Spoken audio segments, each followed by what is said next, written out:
Muy buenas noches, ¿cómo les va? Bienvenidos a La Otra Trama con mi amigo Javier García. ¿Cómo va, Javi? Buenas noches, ¿cómo va? Arrancando con toda la información como todos los martes. Hostilidades, ¿no? Cuarto día de iniciar la guerra. Cuarto día de iniciar la guerra, después le vamos a contar cómo terminamos la guerra, Sí, ¿no? sí, que arrancamos un poquito mal, ¿no? 4% Complicado. la primera semana. Hablando de guerra contra la inflación, nos metemos ya en lo que es todo lo que ya conocemos, ¿no? Los últimos datos, 4,7 la última. 4,7 el índice de febrero, pero lo preocupante es que la última semana, desde que Alberto anunció la guerra contra la inflación, ya el índice de esta semana dio 4%. Es la única guerra contra la inflación que genera inflación. Y además tengan en cuenta que solo tomando alimentos, la inflación del mes pasado es de 7,3%. Si vos eso haces una proyección anual, te da por arriba del 60%, ¿no? Se supone que la inflación debería bajar en unos meses, lo cual... Ese es el sentido de la guerra. Ya por eso Matías Culfas se reunió en el día de ayer y le exigió a los que ellos llaman formadores de precios, ¿no? A los supermercadistas que bajen los precios. A ver, por favor, señor presidente. ¿Qué dice? En Argentina se acabaron los tarifazos. Bueno, sí. Ese es otro capítulo. Es otro capítulo que vendrá del acuerdo con el Fondo Monetario Internacional, que se aprobó también la semana pasada. Y lo que decíamos, Matías Culfas se reunió y los amenazó, los instó a que bajaran los precios, a que retrotraigan los precios de los alimentos, algunos a febrero. Como parte de la estrategia de guerra, exacto, digamos. Porque si no les va a aplicar la famosa ley de abastecimiento, una ley de la década del 70, que bueno, es un poquito complicada, pero no la están mirando con buenos ojos los hombres de los supermercadistas, ¿no? Claro, y las retenciones, como dice nuestro graph, también es parte de esta discusión que ya vamos a hablar, esta pelea entre el kirchnerismo, con poca gota, que está muy alejada de la realidad de todos, de los que uno tiene que pagar. O sea, la inseguridad, la inflación y todos los problemas que tenemos durante décadas no se va a solucionar con esta pelea. Judicializadas las retenciones, ¿no? Ya están judicializadas, vimos el tractorazo, se pronostica una manifestación del campo hacia la ciudad de Buenos Aires, o están viéndolo para quejarse por esto, pero ya está judicializado también porque consideran que es inconstitucional e ilegal el aumento por parte del Poder Ejecutivo de un impuesto. El gobierno suele decir que la inflación es multicausal, ¿no? Una frase que a vos te pone... Y el Fondo Monetario también. Claro, a vos te pone muy nervioso. Me pone muy nervioso. Ya deberíamos aprender año 2022 que no es así. Pero el presidente no opinaba lo mismo, ya estamos acostumbrados a esto, pero encontramos un archivo del año 97, cuando Alberto Fernández era vicepresidente del Banco Provincia. Sí. Escuchen lo que decía acerca del gasto público. Vos mirás el gasto público que tienen Inglaterra, Francia, España, Estados Unidos, todas oscilan entre el 15 y el 20%. Nosotros estamos el 35%. O sea que en porcentaje estamos altos. Estamos altos y gastamos peor. O sea, en eficiencia es donde estamos. Exactamente. ¿Y eso a qué se debe en esencia? Yo creo que a la construcción, al Estado que quedó, que vos decís que era Fofo y ahora Rengo. Sí, lo que pasa es que lo que hay que lograr es un Estado chico, pero fuerte. O sea, uno quiere un Estado bajo en estatura, pero muy musculoso, que sea capaz de enfrentar la situación. Yo creo que esto hay que corregirlo y creo que hay que hacer también una redistribución en función de prioridades. Evidentemente acá hay un gasto social importante, la Secretaría de Acción Social del Gobierno Nacional tiene un importante gasto atribuible. Y salud tiene otro tanto. Yo creo que esto hay que reformularlo y hay que generar una política distinta a la que se ha generado hasta el día de hoy, donde todavía pesa mucho el clientelismo y donde todavía hay un gasto de corrupción oculto enorme. Año 97, los problemas siguen siendo los mismos. Qué raro, ¿no? El clientelismo está. Y que le preocupara el gasto o el ajuste del gasto del Estado chico y robusto, ¿no? ¿Qué diferencias? Hablaba del 35% que era el gasto en ese entonces, sí. Hoy está por encima del 42%. Y subiendo. Y subiendo. Y bueno, semana de guerra, también tenemos que, como toda guerra, puede llegar a haber malas noticias hacia el fin de semana con los que participan, porque la ruptura en el frente de todos es cada vez más notoria y manifiesta. ¿Se viene para los próximos días un entrecruzamiento de cartas entre Alberto Fernández y la vicepresidenta? Bueno, son las especulaciones que hay. Algunos hablan de que Cristina tiene pensado escribir una carta el 24 de marzo, el día tan sensible a la memoria de los argentinos, al que muchos están trabajando contrarreloj para que no tenga el tono que Cristina le quiere imponer. Algunos incluso hablan de renunciamientos. A ese nivel de gravedad está llegando la fractura o la división en el frente de todos. o sea, renunciamientos en una carta que podría poner a disposición la renuncia, digamos, algo que ya hizo la Cámpora. Exactamente, algunos hablan, estos serían los más inquietos o los más preocupados con lo que puede pasar cerca del final de esta semana, hablan de que Cristina pondría en consideración no se hablan ellos, ¿no? Por supuesto. No se hablan, ¿no? Ellos no se hablan, pondría en consideración que se deberían ir los dos y que la gente elija nuevamente, porque así va a ser imposible continuar gobernando. Interesantísima la información de Javier García, a tener en cuenta para los próximos días. Busca hacerse viral el hombre con su información. No, es potencial. Algunos están especulando con que Cristina está con ganas de patear el tablero. Ya se asusta, y pone el potencial. Hablando de no se habla, así lo decía Gabriela Cerruti, la portavoza, como le dice Jorge Lanata, a la portavoz del Gobierno Nacional. Portavoce. Así hablaba de que Cristina no la atendió. Exacto, reconoció... Está todo picado, ¿no? Se picó. Sí, reconoció que Alberto la llama y que Cristina no lo atiende. El presidente se comunicó con la cinta de respuesta, con la vicepresidenta, la presidenta del Senado, también así con su secretario privado, y con respecto a las relaciones siguen como siempre, y las relaciones personales son relaciones personales y las relaciones políticas son otra cosa. Cuando dice secretario privado no es Parrilli, ¿no? Podría ser tranquilamente, pero no es en este caso. No era ese pelotudo, digamos, ¿no? A ver, Parrilli es una especie de secretario privado que sin el cargo formal hoy de secretario privado. Ah, ok. Perdón, lo del insulto que dije no corre por cuenta mía, sino estoy citando... Es un textual de Cristina Fernández. Y viste lo que decía... tenemos varios textuales de la Cristina. portavoza, ¿no? Sí. La portavoza decía, hay que separar las relaciones personales de las relaciones políticas. Pero sin embargo, Cristina no lo atendió ni como persona ni como político, ¿no? Ni como presidente ni como persona. En ninguna de las dos situaciones. En ninguna de las dos facetas lo atendió, ni lo pretende atender, ni lo va a atender en los próximos tiempos. Y esta mañana Alberto Fernández habló con sus medios amigos, ¿no? Bueno, como también lo hace Mauricio Macri, que después vamos a hablar. Tuvieron las cartas, ¿viste? Las cartas de los amigos de Alberto y las cartas de los amigos de Cristina, enfrentándose también. Hoy habló con el periodista Roberto Navarro, esta mañana, y hablaba lo siguiente en cuanto al conflicto y la pelea con el kirchnerismo, que repito, ¿no? Muy poco nos importa por solucionar la inseguridad, la inflación, o sea, no soluciona nada de esto. ¿Sabes cuál es la figura que yo me imagino? ¿Viste las bombas que tienen mecha y se va consumiendo la mecha y se la van pasando para que le explote al otro? Exacto. Eso es lo que están haciendo hoy los kirchneristas y Alberto Fernández. Se quieren pasar la bomba para que le explote al otro. Así reflexionaba Alberto Fernández esta mañana. Hice un enorme esfuerzo para unir partes. Lo hice por convicción. Seguís creyendo que con Cristina no alcanza, pero que sin Cristina no se puede. No se puede decir nada, y aquí nadie sobra. La elección del 2021 nos exige pensar así, aquí nadie sobra. Nadie está de más. Aquí nadie sobra, nadie está de más, dijo el presidente. Yo no sé si Cristina piensa lo mismo, ¿no? Exacto. Yo creo que Cristina no piensa como Alberto Fernández. Por lo menos varios ministros para Cristina sobran y se deberían ir. Sí, por lo menos los ministros que no funcionan, ¿no? Que Exacto. ya nos hizo conocer a través de sus cartas. Otro tema por la inflación y por el acuerdo con el fondo, porque todo tiene que ver con todo, como dice Pancho Ibáñez, es el tema de los impuestos. Sí. Impuestos, ganancias, bienes personales...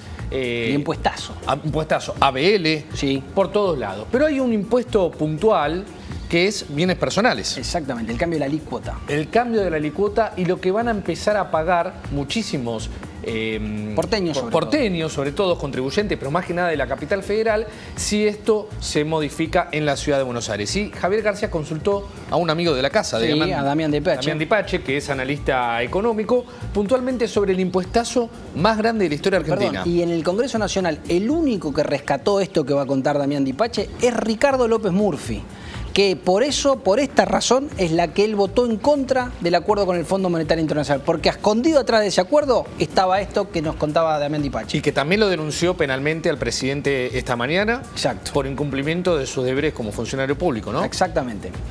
Hablamos con Damián Dipache y nos adelanta este impuestazo, el más grande de la historia argentina.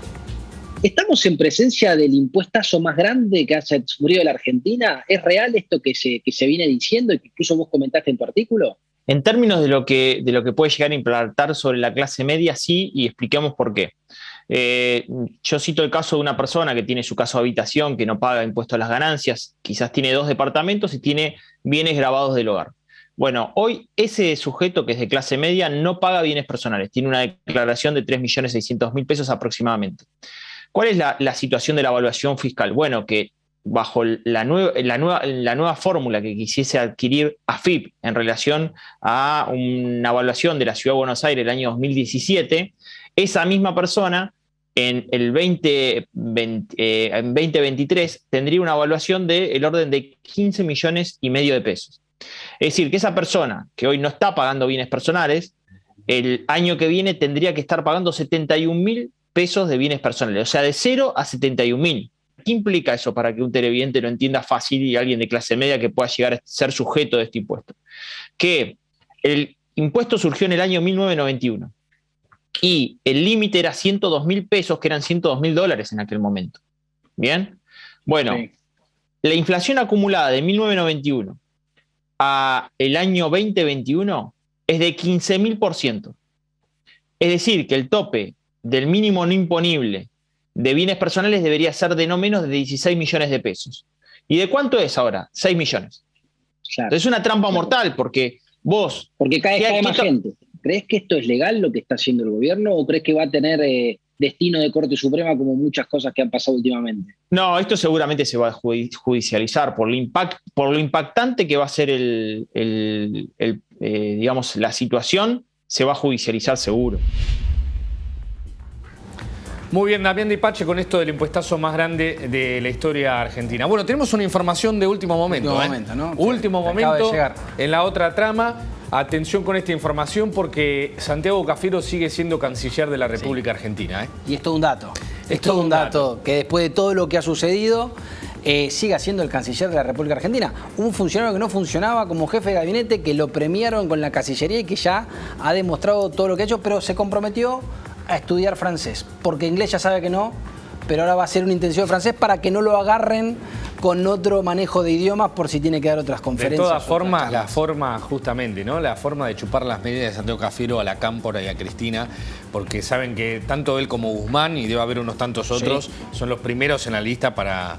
Pocos funcionarios se han esforzado tanto como Cafiero por ser queridos por Cristina y por la Cámpora y no lo logran, ni lo lograrán. Porque es una cuestión de piel. Cristina lo detesta, lo detestó y lo detestará siempre a Santiago Cafiero. De hecho, hasta los deberes de decirle cabeza de pene a la nata, ¿no? Sí. O sea, en realidad está haciendo la traducción literal, pero en realidad es una especie de imbécil.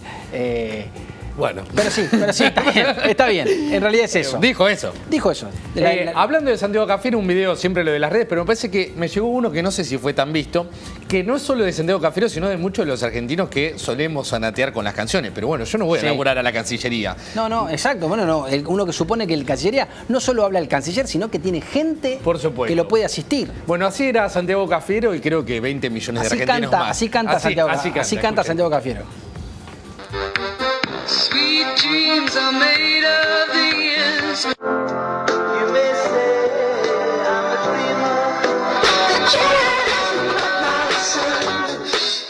I want to break free. You're the one that I want. We're not gonna take it. I wanna love you. Lose yourself to this. This is the rhythm of the night. Try so hard and got so far. In the end, it doesn't even matter.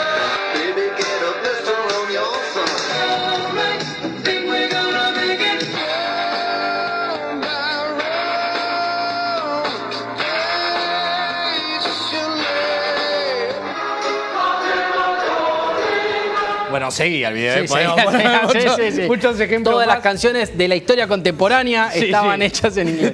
Y así vamos a hacer un compilado, señores. Bueno, hablamos de lo local, que para nosotros es muy importante. Vos sabés que en la Ciudad de Buenos Aires se autorizó, o en verdad se puso como optativo en las escuelas, más que nada, el no uso de barbijos. Claro, dejó de ser obligatorio. El uso del barbijo. Lo curioso es que lo anunció rodeado de funcionarios con barbijos todos.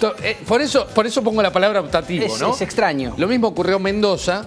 Y en la provincia de Buenos Aires, bueno, ustedes saben que además tenés el anillo municipal, tenés el cordón de la provincia de Buenos Aires, que en la capital tenés solo un ente gubernamental, después tenés nación. Entonces siempre aparece en esta disputa que los municipios se creen autónomos y la provincia te dice, no, ¿para qué te tengo que autorizar yo? Y en este caso se dio con el uso obligatorio de barbijos. En La Plata y también en Bahía Blanca. En realidad, La Plata fue el primero, incluso antes que la Ciudad de Buenos Aires. La Plata fue el primero que dijo que los chicos no tenían que usar o no tenían la obligación de usar barbijo en el colegio. La Plata lo que propuso y lo que puso en marcha a partir de ayer es el no uso o el uso optativo de barbijos en transporte público y delegaciones municipales. Aún más allá. Exactamente. Es una pavada atómica. Si hoy entramos en default, eso es una pavada atómica. Exacto. Ah, es una pavada. Para Kicillof esto es una pavada atómica y para Alberto Fernández es gravísimo, porque la verdad es que parte de la pandemia era que los chicos intercambiaban los barbijos en los colegios para Alberto Fernández. Sí, tal cual. La provincia de Buenos Aires se opone rotundamente a que se ponga... Se liberalice tanto. Exacto, se liberalice tanto. Se liberalice tanto, ¿no? Qué raro que Kicillof se oponga a la liberalización. No, y además recuerden, o sea, todo lo que tardaron para que vuelvan las clases. Exacto. Imagínate lo que es para el uso de barbijo. Claro. Ayer se presentó un proyecto en el Senado bonaerense de una senadora que se llama Ahumada, que es de Juntos por el Cambio, para que la provincia tome una determinación con respecto al barbijo. Pero en la provincia dice, miren, me lo anoté precisamente, porque chequeé, porque ahora Kicillof tiene un grupo de... Lo tiene hace tiempo, pero están tratando de tender puentes con el periodismo. A 2 años la gestión, pero nunca es tarde. Sí. Entonces tengo ahí una persona para chequear y me dice, no, nosotros vamos a hacer con la misma postura, con la obligatoriedad del barbijo, porque esto lo deciden en el Comité Federal de Sanidad, que se llama COFESA, todos los ministros de salud. La Nación, para no tener otro enfrentamiento con la Ciudad de Buenos Aires, dio libertad de acción, dijo que cada jurisdicción tiene libertad de evaluar en base a la epidemiología, qué palabra difícil, ¿no? Que no nos acostumbramos ni tanto tiempo después. No, que te salió de corrido, además. Que me salió de corrido. No podés repetirlo. No, ni de casualidad. Pero en base a ese criterio, que cada jurisdicción sea la que establezca estas cuestiones de los barbijos sí y los barbijos no en los colegios. Bueno, por lo pronto La Plata y Bahía Blanca ya dijeron que sí. Y falta el ok de la provincia de Buenos Aires, que eso va a terminar siendo un lío, ¿eh? Sí, va a terminar siendo un lío. Va a ser un problema, sobre todo si hay que ver cómo va el ritmo de casos, si sigue disminuyendo o empieza a haber algún rebrote, como estamos viendo en algún lugar del mundo, donde todavía parece que el tema del COVID no ha terminado. Señores, señoras, a ustedes en sus casas, ¿les gusta el cine? ¿Les gustan ver películas? ¿Dónde las ven? ¿En Netflix? ¿En Flow?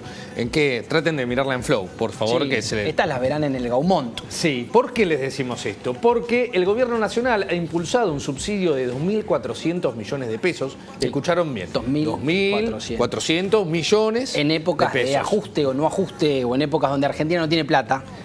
Las destinan para subsidiar películas, que eso se conoce, ya se hace en Argentina. Sí, pero esto es a través del Ministerio de Cultura, no a través del INCA, exacto, que es el organismo encargado de estos asuntos. Pero el Ministerio de Cultura dice, nosotros proponemos esta plata, la dejamos a disposición, donde se va el 50%, o las películas en verdad quedan a propiedad del Estado. Sí, es un convenio histórico, según Tristan Bauer, el titular de la cartera de Cultura. Lo interesante, que acaba lo importante, o al menos lo que nosotros quisimos resaltar, es la temática de las películas para cumplir con los requisitos y que te bajen el subsidio. Exactamente, temáticas de importancia social y política. A ver, por ejemplo. Y tenemos los nombres que ya se aprobaron 79 proyectos. ¿Podemos verlas acá? Y podemos ver algunos nombres muy interesantes.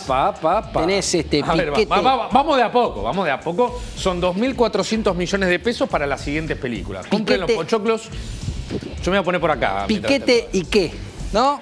Piquete y qué. 20 años, te agrego el título, que es Piquete y qué, 20 años de protesta social. 20 años de protesta social. ¿Te imaginás que será, por supuesto, laudatorio del piquete que le complica la vida a la gran mayoría de los argentinos que quieren trabajar? Sí. ¿Qué más? La segunda es una que a vos te va a gustar mucho. A ver. Teta y metralleta. Es el requisito, teta y metralleta. Teta y metralleta. ¿De qué se trata? Puede ser un policial, una película de guerra o una pornográfica. Tranquilamente. Maternidad. Eso veo por dónde viene un poco, ¿no? Sí, bueno. La onda dark. Maternidad. Bueno. Y empiezan estas cosas muy simpáticas de... Esto me suena muy de gremio. Lenguaje inclusivo. Sí, esto es de parte Esto deben ser los gremios que proponen... Porque estas son películas que ganaron, ¿eh? Sí, estas son películas que ganaron. Ya están adjudicadas. Ya están adjudicadas y que van a empezar a rodarse dentro de los próximos días. Obreres animades, por supuesto, es muy importante para la adjudicación no utilizar la sexualización de la palabra, ¿no? Muy bien. Por eso tenés también camionerex, o no sé cómo se pronuncia. Un contratito que se va a llevar el sindicato de exactamente, de camioneros. Será un documental de los camioneros. Sin filtro, educación sexual para adultos, que también hay que pronunciarlo de esta manera. Perdón, la utilización de la X es casi garantía de que te adjudiquen. Claro, ya cumplís un gran requisito. El subsidio. No importa la temática, pero es un gran requisito que superás. Y un infaltable. No puede faltar en cualquier catálogo de películas argentinas Las manos de Perón. Ahí tenés. Bueno, 2.400 Perdón, hay pesos. muchas más, ¿eh? Sí, hay muchas más. Estos son nombres simpáticos. Hay una productora muy grande que ganó un contrato de 66 millones de pesos para hacer la película de Elegante, un documental sobre Elegante. Exactamente, es otro de los que está acá adjudicado. Sí, la película parece que se suspendió, no que se postergó, se suspendió momentáneamente y le dieron un contrato más grande para hacer otras películas, una que se va a llamar La Rutina. Mira. ¿De Elegante? No. Perdón, Elegante, El Retiro. El Retiro. El Retiro. Mirá, no la están retirando a Elegante. No estaría mal para los... 66 millones de pesos recibió esa película y después seguramente vendrá el documental de Elegante, que eso... Un gobierno que no escarmienta con este tipo de políticas, porque recordás que nunca vimos la novela financiada, grabada y judicializada de Andrea del Boca. No la vimos. Que la financió una universidad de la provincia de Buenos Aires. Bueno, esto por lo menos se canaliza a través del Ministerio de Cultura. Después veremos cuántas de estas películas ven la luz, son exitosas y en la Argentina recupera algo de la inversión. Antes de cerrar el programa, vamos a fortalecer algo importante, que es una información que nosotros les traemos, que podría pasar en las próximas horas. Es un cruce de cartas entre Cristina Fernández de Kirchner y el vicepresidente, iba a decir. Sí, bueno, no está tan mal. Un acto fallido entre Alberto y Cristina, que se darían en las próximas horas. Exactamente. Creemos, por la información que tenemos nosotros, que sería el jueves, que se darían a conocer las dos cartas. En realidad, exacto, es eso que decís vos, la carta que Cristina está preparando para lanzar el día jueves. Por supuesto, Cristina en esto siempre maneja mucha reserva y siempre sorprende a todos, pero la inquietud de muchas personas que hemos consultado, cercanos, es que la sangre ha llegado al río y que Cristina está dispuesta a patear el tablero, lo que obligaría a Alberto Fernández a también tener que tomar decisiones al respecto, y Argentina quedaría nuevamente sumergida en una crisis institucional de proporciones. Dos datos importantes que nosotros también adjuntamos a esto. Es la entrevista que dio esta mañana el presidente con Roberto Navarro, prácticamente pidiendo la paz y sacando la banderita blanca, que no sé si eso se va a mantener. Y las cartas. Exactamente. Las cartas. Las cartas. Las cartas de un lado y del otro, echándose culpas. En algún sentido, algún pedido de unidad hubo, lo que escribió también Horacio Berbisky el día domingo. Y hay un dato que nos estamos olvidando, pero te interrumpo porque es lo más importante. Mucha preocupación por lo que pasó en algunos gremios en las últimas horas. Ni hablar. El dato de la inflación recalentó la disputa paritaria. Se dio el dato que el día de hoy Alberto Caló dejó de ser el titular de la UOM, el histórico dirigente de la UOM, uno de los preferidos de Cristina, dejó de ser el líder de la UOM en manos de un amigo de Máximo, un hombre de Máximo Kirchner. ¿Qué genera esto? Problemas serios en el sindicalismo que están diciendo, vamos, una máxima peronista, vamos a acompañar hasta la puerta del cementerio, pero no vamos a entrar con ustedes. Y por otra parte, te da la pauta dónde va a recalar la cámpora en el caso de que pierda ciertos lugares de poder, o sea... Están las cajas. Las cajas, ¿no? Las cajas. Y los gremios podrían llegar a ser un buen nicho. Exacto. Donde tienen ciertas bases. Y también un dato que no es menor es que Antonio Caló si perdió es por el descontento de los trabajadores. Exactamente. Que se podría replicar en muchísimos gremios. Además de que tienen 80 años cada uno de los líderes gremiales. Y un dato no menor es, estamos en tiempos donde se negocia la pauta de la paritaria, la pauta salarial para lo que viene del año. Con un índice de inflación del 4,7 y subiendo como viene subiendo, no son pocos los que aventuran una alta conflictividad sindical en la puja salarial con el gobierno y con las organizaciones empresarias. Una última información económica, un adelanto, que en las próximas horas, probablemente sea mañana miércoles, el Banco Central anuncie el alza en las tasas de los plazos fijos, que podría llegar hasta en un 2%. Un 1 o 2% para tratar de estas cuestiones de las devaluaciones o también este tema de la inflación para tratar de moderar ese impacto. O sea, los plazos fijos te van a pagar un porcentaje mayor, pero el crédito a su vez es más caro. Exacto, están tratando de hacer más tentadora la oferta de los plazos fijos para que... bajar la demanda del dólar blue, ¿no? Exacto. Porque el oficial no existe. No existe, fantasma. No existe. Gracias por acompañarnos en las redes sociales. Gracias a Guille Lombardía, a Patito M. ¿La saludamos o no? Yo creo que no nos gusta que nos impongan las cosas. No. Bueno, le vamos a mandarle un saludo igual porque vos le debes un reloj, ¿te acordás? No, y vos el monopatina Guille. Un saludo a Ilustremos, @Ilustremos. Pilar, que nos sigue desde hace un año. Y que de muchos lugares del mundo, y de varios lugares del mundo. Sí, nos siguió desde todos lados, exactamente. Así que un saludo muy grande para ellas que difunde siempre este programa y a todos los que ya mencionamos. Muchas gracias, nos encontramos el martes próximo. La semana que viene. Hasta la semana que viene. Chau.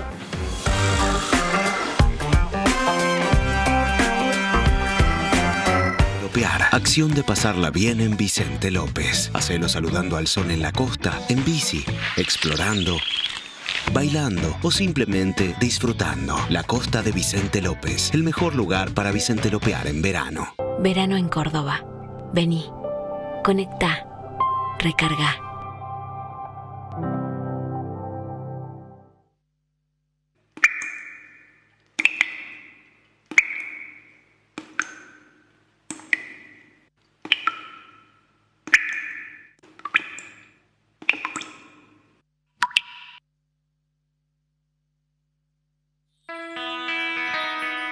Tigre es el lugar que a mí me permitió crecer. Es el lugar que me dio amigos, que me dio trabajo y sobre todas las cosas el orgullo de ser intendente de este lugar. Acá me crié y tengo todos mis amigos. Es mi vida. Es mi vida. Tigre es mi vida.